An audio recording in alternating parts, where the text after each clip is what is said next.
Karibu mwana michezo, hapa ni YouTube channel ya Ava TV. Mimi naitwa Latifa Anafi, nyuma ya kamera hapo ni Wilvin Trent. Yako mengi ya kimichezo ambayo yanaendelea kujiri kwenye mambo ama kwenye vyanzo mbalimbali. Tukiwa kwenye mapumziko kwa ligi kuu ambayo inapisha michuano ile ya AFCON ambayo inatarajiwa kuanza Disemba 21. Yani tunahesabu siku tu kwenda kuona mchezo wa ufunguzi kwenye michuano hiyo ya AFCON. Sasa kupitia ukurasa rasmi wa Instagram wa bodi ya ligi Tanzania Premier League Board, wameweza kuweka taarifa kuhusiana na mambo mbalimbali ambayo yalijitokeza katika mechi zilizopita ambayo hayakwenda sawa na kuyatolea ufafanuzi. Na taarifa hiyo nitakwenda kukusomea namna ambavyo imeeleza. Nikianza kunukuu, taarifa inasema: taarifa kwa vyombo vya habari. Kamati ya uendeshaji na usimamizi wa ligi ya bodi ya ligi kuu Tanzania TPLB katika kikao chake cha Disemba 15, 2025 ilipitia mwenendo na matukio mbalimbali ya ligi kufanya maamuzi yafuatayo.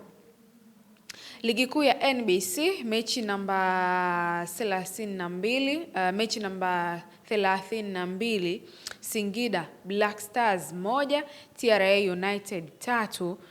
Mchezaji Khalid Aucho wa klabu ya Singida Black Stars ya mkoani Singida amefungiwa michezo 5 na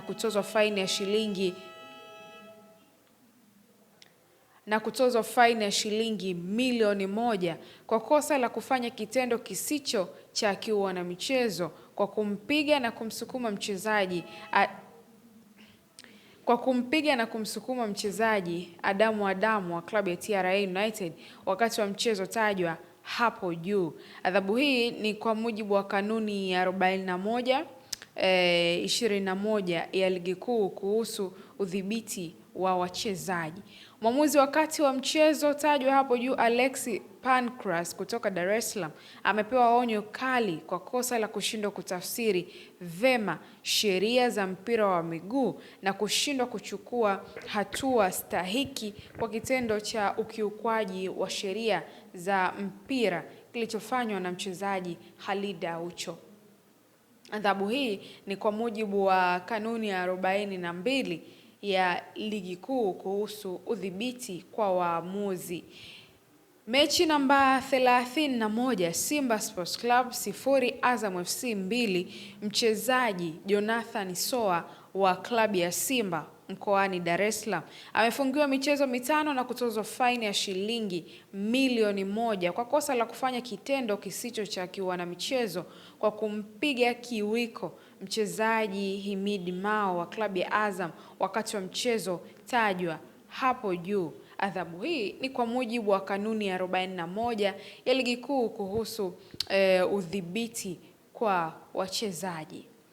Mchezaji Alassane Kante wa klabu ya Simba ya mkoani Dar es Salaam amefungiwa michezo 5 na kutozwa faini ya shilingi milioni 1 kwa kosa la kufanya kitendo kisicho cha kiwanamichezo kwa kumpiga teke kwa makusudi mchezaji Faisal Salum wa klabu ya Azam wakati wa mchezo tajwa hapo juu. Adhabu hii ni kwa mujibu wa kanuni ya 41 ligi kuu kuhusu udhibiti kwa wachezaji. Mwamuzi wakati wa mchezo hapo tajwa kwa maana ya Simba dhidi ya Azam FC, Abdallah Mwenye Mkuu kutoka Singida ameondolewa kwenye orodha ya waamuzi kwa mizunguko 5 kwa kosa la kushindwa kutafsiri vyema sheria za mpira wa miguu na kushindwa kuchukua hatua kwa vitendo vya kiukaji wa sheria za mpira zilizofanywa na wachezaji Jonathan Soa na Alassane Kante katika mchezo huo. Adhabu hii ni kwa mujibu wa kanuni ya 42 ya ligi kuu kuhusu udhibiti kwa waamuzi.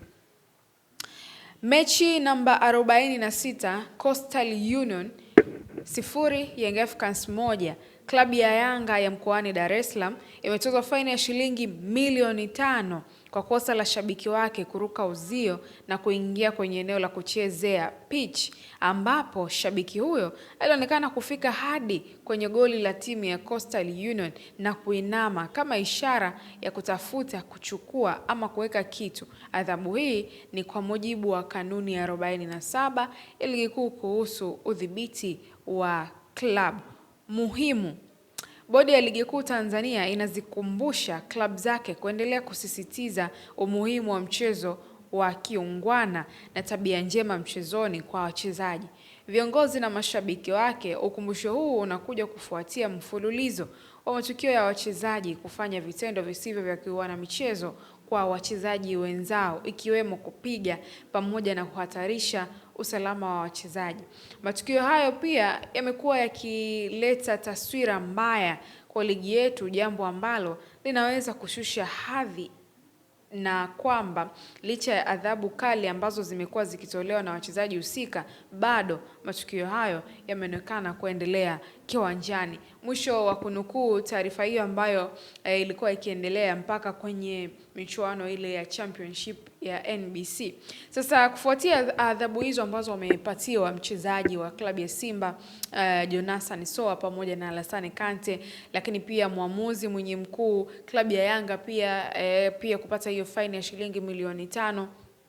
Wapo baadhi ya wadau ambao wamefika na kuweza kutoa maoni yao kuhusiana na hizi adhabu ambazo zimeweza kutolewa. Naona hapa shabiki wa klabu ya Yanga Kevo anasema milioni 5 ya Yanga kisa nini? Alivaa jezi ya Yanga, mechi ya Yanga alikuwa mgeni, tena aibu. Akimaliza hivyo kwa maana ile adhabu ambayo wameipata klabu ya Yanga kutokana na huyo shabiki ambaye aliingia uwanjani kuonekana kama akitoa ama kuweka kitu katika goli lile ambalo ilibidi Young Africans walikuwa wakilishambulia. Ibrahim Ambokile pia hakusita kuweka maoni yake na kusema kwamba kwa unyenyekevu mkubwa naipongeza kamati kwa kuonya uhuni huu, vibaya zaidi kwa wachezaji wa kigeni. Hapana, hili halikubariki. Hongera sana kamati. Maoni ni mengi, na huyu mwingine anasema tunaomba na Diara naye apewe adhabu kali. Kitendo alichokifanya sio cha kiungwana kwa mchezaji mwenzake. Ninyi kama bodi ya ligi msio mnapendelea timu moja tu. Pigeni nyundo wote mnaoleta vitendo vya kiuni ambavyo marefa wapenda bahasha wanakuwa hawajaona. Hayo ndiyo baadhi ya maoni ya wadau ambayo yamewekwa kwenye mtandao wa Instagram mara baada ya adhabu hizo kwenda kwenye hizo club, lakini pia hao wachezaji. Na nikukumbushe mchezaji wa klabu ya Simba kiungo huyu Alassane Maodo Kante kule kwenye ligi ya mabingwa ana kadi nyekundu ambayo alipata kwenye mchezo dhidi ya Stade Malien, lakini pia huku kwenye ligi amefungiwa michezo 5 na faini ya shilingi milioni 1. Itakuwaje ambapo ligi inakwenda, klabu ya Simba inakwenda kuathirika vipi kwa kosa nyota hawa wawili? Unaweza kuweka maoni yako hapo na vile ambavyo umepokea adhabu hizi kutoka kwenye ukurasa rasmi wa bodi ya ligi kuhusiana na michezo hiyo baadhi ambayo wameitolea adhabu.